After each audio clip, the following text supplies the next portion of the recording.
Hello viewers, আসসালামু আলাইকুম। Welcome to my channel. আজকে দেখাবো টুকরা বক্রম দিয়ে কিভাবে আমি এই সুন্দর সুন্দর ইউনিক ডিজাইনটা করলাম। তো এখানে আমার সালোয়ার প্লাস হাতার ডিজাইন রয়েছে।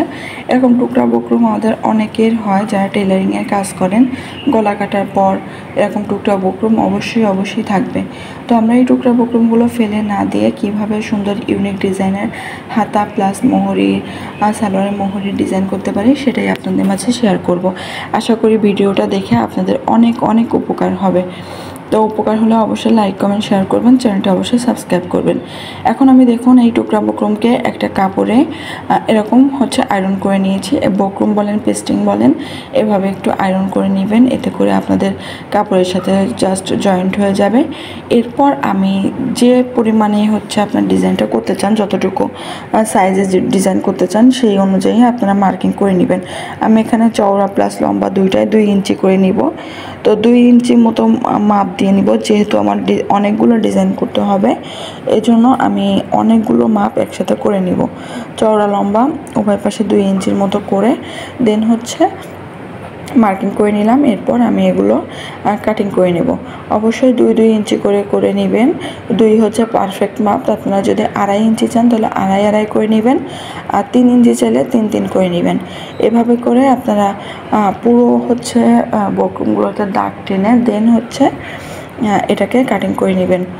আর আপনারা যদি চান এই পেস্টিংগুলো আপনারা অন্য ক্ষেত্রেও ব্যবহার করতে পারেন। সেটা হলো যে ছোট বাচ্চাদের আমাদের অনেক সময় অর্ডার আসে ছোট বাচ্চাদের জামার।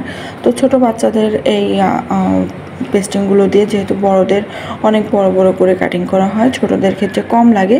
তো ছোট বাচ্চাদের গলায়ও আপনারা সেমভাবে করে কাজটা করতে পারেন।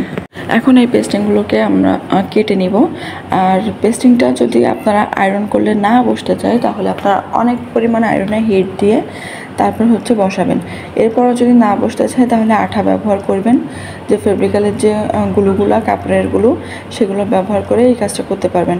আর যদি আপনারা শুধুমাত্র চান যে কাপড় আলাদা কাটবেন, বক্রম আলাদা কাটবেন, সেটাও কোনো সমস্যা নেই।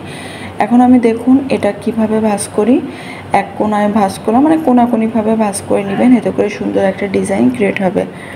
তো আমি একটা পেস্টিং প্লাস একটা কাপড় নিয়ে সুন্দর করে কোনাকুনিভাবে ভাঁজ করে নিলাম, দেন আর এক কোনাকুনিভাবে ভাঁজ করে নিলাম।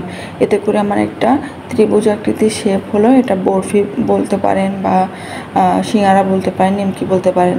এটাকে নিমকি ডিজাইনও অনেকে বলে। তো আপনারা সেভাবে করে এই ডিজাইনটা করে নিতে পারেন। এখন আমি দেখুন এই ডিজাইনগুলো অনেকগুলো একসাথে করে নিয়েছি। আর এই ডিজাইনগুলো করেই দেন আপনারা এই সালোয়ারের নিচে এভাবে করে ডিজাইন করতে পারেন বা সালোয়ারের মিডিলে এভাবে ডিজাইন করতে পারেন। তো কাজটি কেমন হয়েছে জানাবেন। ভালো লেগে থাকলে লাইক কমেন্ট শেয়ার করবেন।